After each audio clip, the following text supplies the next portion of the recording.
she's very warm. She's very caring. She takes care of Max. Even if they haven't seen each other in literally years, it's like nothing has changed for her. And so she treats Max like one of her own and is even like, hey, can you rub your influence off on my daughter? Because clearly she's not the same person that she once was, very much, and kind of wishes that Chloe was more like Max in a lot of ways, depending on how things play out and what decisions you make. It seems like Max is definitely the more level-headed one of the two, and it's clear that Joyce really does respect Max.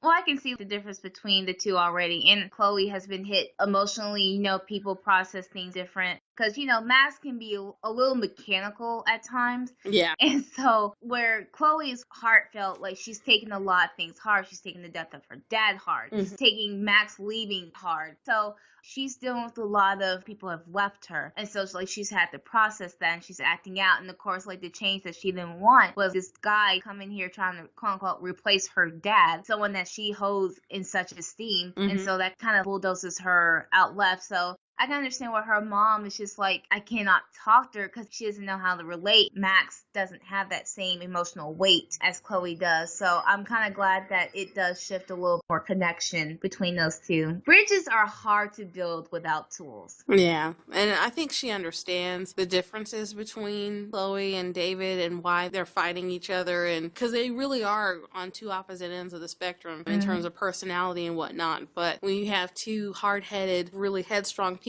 going at it like that, it makes a big difference on the marriage too. And depending on what choices you make, Chloe's mom will not hesitate to cut things off with David. I have to respect her for that, because you do have, unfortunately, a lot of women in relationships, they put the person that they're with above their children, and she doesn't even hesitate. She's like, no, you are not about to do this. Shutting this down right now. Bye, bitch, bye. I really do like that character arc, especially because Chloe is such a wild card, and there's just so much going on with her all the time. And when you meet her mother, you're like, is this you gave birth to that? But then as you go further along in the series, you realize that Chloe was an entirely different person before Max left. And so all of these things that have happened in the meantime, it explains a lot. And so I think she's really amazing. So I can't wait until you get further in, because then you'll get to see it. She works down at a diner, so she treats her customers well. She's bantering, flirting a little bit, and making them jokes. tips.